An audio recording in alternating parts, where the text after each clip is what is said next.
Hi, I'm Jessica Salaji, publisher of thegeorgiavirtue.com. We're so excited to offer a compilation of videos this election season. The TGV Candidate Spotlight Series is an independent video feature produced with one goal in mind, providing voters with as much information as possible before they head to the polls. There's no agenda, we don't make endorsements, and we aren't beholden to any giant media corporation. The series is produced thanks to our advertisers and the generous donations made to the TGV Sunlight Fund and communities we cover. We extended an offer to all of the candidates seeking office this year, and to ensure the integrity of the questions and in fairness to all the opponents, every interview is recorded prior to the release of the videos in that race. For that reason, candidates who did not agree to an interview prior to the air date for their race will not be featured in this series.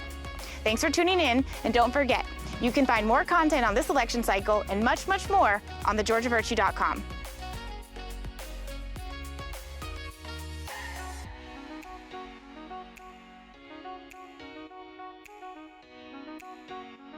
Today we're sitting down with David Bennett, who is a candidate for chairman of the Bulloch County Commission. Thank you so much for joining us. Good morning. Thank you for having me. Why don't you start off by telling us a little bit about you and your background and your ties to Bulloch County? Okay, well, I'm originally from Wayne County. My family all came from there, and I came to Bulloch County originally in the early 90s and went to school at Georgia Southern and got my undergrad degree there. At the same time, I was in the ROTC program at Georgia Southern. When I graduated, I got commissioned in the Army, and I went in the Army as a critical care nurse for 22 years. When I retired, my wife and I were looking for a place that we wanted to live, and we've always liked this area of the state. My wife went to Armstrong, and with me coming from Georgia Southern, we had strong roots here, and we wanted to come back. We've always liked it here.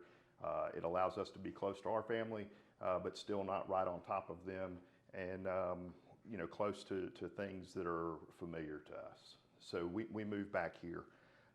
So I retired from the Army in 2020, and we moved back here. We bought a place in southeastern Bulloch County, and started working as a flight nurse here in town. It's really neat because I get to use all the skills and things that I learned in the Army every day when I'm at work, but I get to help my community now. So it's a lot of fun. You get to see a lot of people, and you get to help folks out when they're at their greatest need.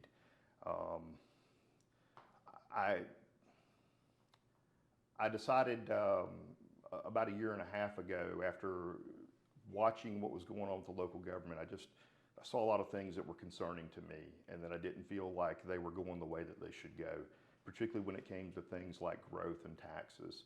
And after going to several county commission meetings and seeing what was going on, ultimately I went to a meeting, and Chairman Thompson got up there during one of the tax hearings and said that, you know, hey, if you don't like the way that I'm doing things here, run against me. And I took that as almost like God sending a burning bush to Moses to say, hey, it's time to do something. And I made up my mind then that I was going to run against him and try to bring change to Bulloch County. So you're running in the Republican primary, and local politics is different than state and national level things. We don't have the same, well, there's lots of divide. It's not the partisan divide where people just pick a side and move forward. So how do you approach local government? Like, what perspective do you take in wanting to be a part of the leadership in Bulloch County? Well, I think that at its fundamental base, all levels of government should be small. You know, our founding fathers did not mean for government to be this large hydra that had tentacles that were involved in everything in your life. And I think that our county government should be the same way. We should have a focus on providing that infrastructure and safety for people here, and then getting out of the way of what they do. That becomes a little bit more complicated in the modern age when you have issues like growth and people wanting to come in, and there's a lot of those issues that can be handled through zoning if we went about zoning the right way. I want to come back to that, but Okay. I want to first ask you what you feel like are the most pressing issues facing Bulloch right now. So without a doubt, taxes, zoning, and transparency of government. You know, the taxes in our county have gone up in the last year 30%. Before that, I believe it was another 10%. So in the last 2 years, we've seen a 40% increase in our property taxes. And if you look at what's being said right now by some of the county leadership, it looks like they're at least discussing the idea of increasing taxes again this year.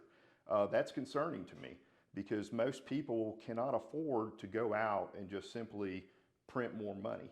And I look at our county government the same way. They shouldn't have to just be able to go and say, oh, we need more money. Now we're going to go and just, we're going to tax the people even more. They should be looking at their own budget and figuring out what are the essential things that they need and prioritizing those and potentially cutting things out of the budget that aren't necessary so that they can meet their needs.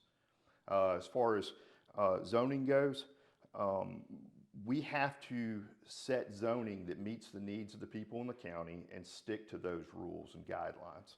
And then transparency, I just see where our local government as a whole at the county level, they just don't do a good job of communicating what they want to do. And I'll just use wells, for example.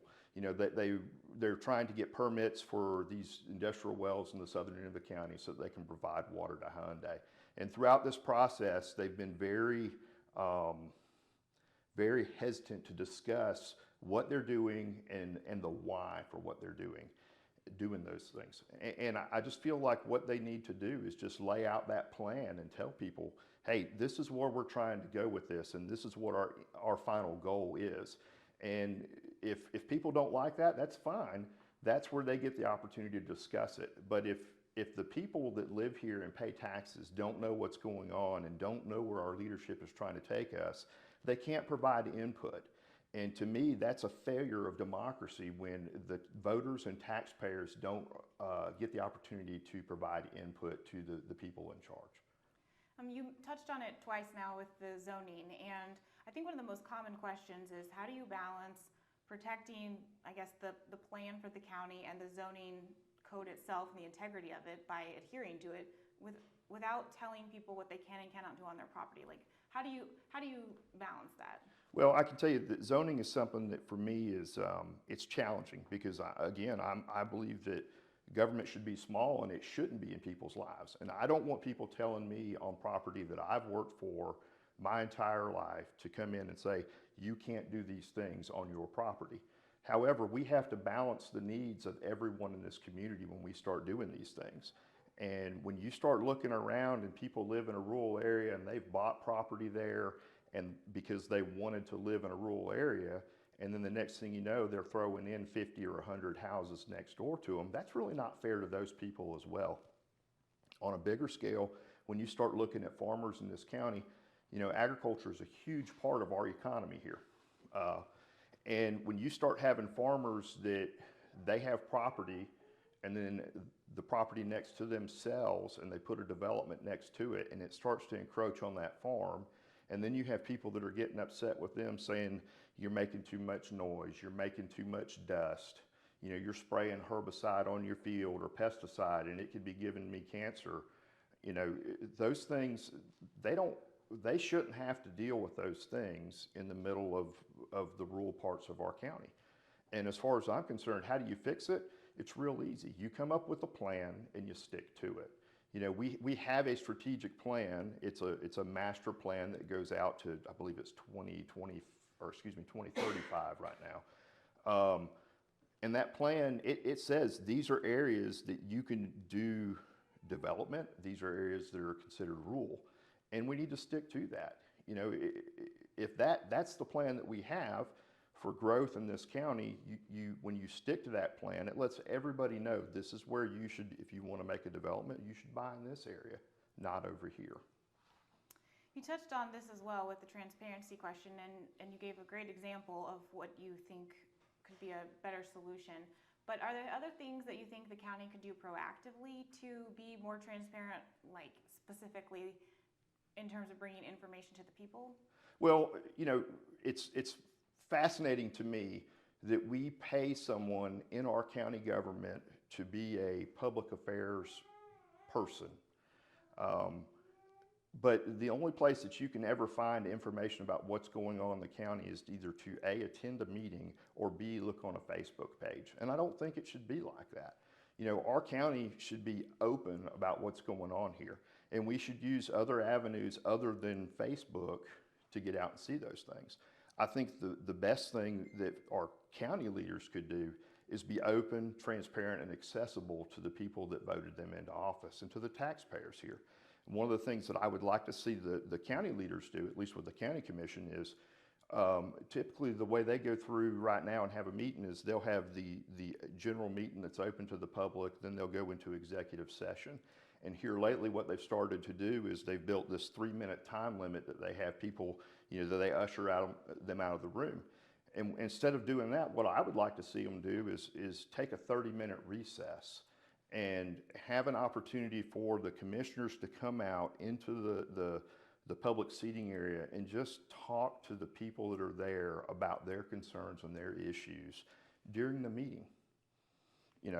And by doing that, it makes it to where people their commissioners are accessible to them, and at the same time, they can be transparent about what's going on there. The other thing I'd like to see them do is I'd like to see the county commissioners actually get up and have a discussion in the meeting.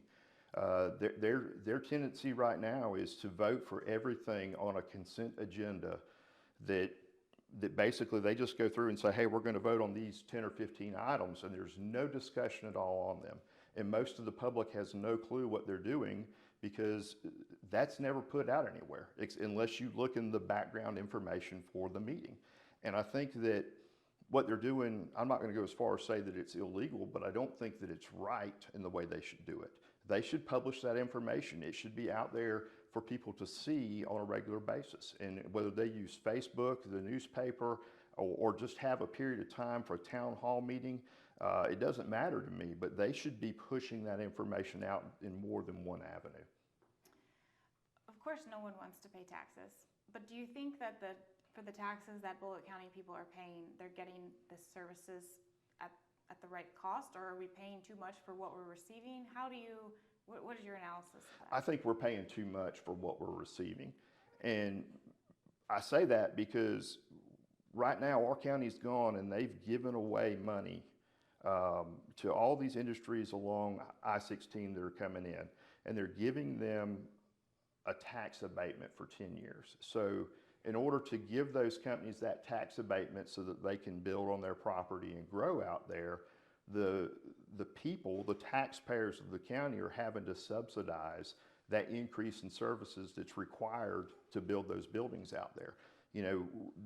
That growth comes at a cost. We have to build roads that are accessible that people can drive down to handle that new growth. We have to have fire, EMS, and law enforcement available to be out there by those things. And right now, the people of the county are paying for that because those businesses aren't paying a thing. And I have issues with that because I feel like, one, government shouldn't be picking winners and losers in business, and two, we shouldn't make people pay for those things. If those people want to come here to our county and be part of our county, I think they should come in and they should pay taxes from the start. And we should just present to them, hey, this is a great place to live. We've got great schools. We have a great community. There's lots of things to do here. And if you want to come be part of it, we would love to have you. And we have land available for you to build on. But if you're looking for somebody to give you a bribe or to give you a financial incentive to come here, you should probably go down the road somewhere else. In terms of the budget, are there things that you would say that we're spending too much money on, or things that maybe we need more money spent on? Well, I think that we definitely need to look at what's going on with our public safety portion of our budget. That should always be our priority in my mind. Our fire, sheriff's department, and EMS should never do without.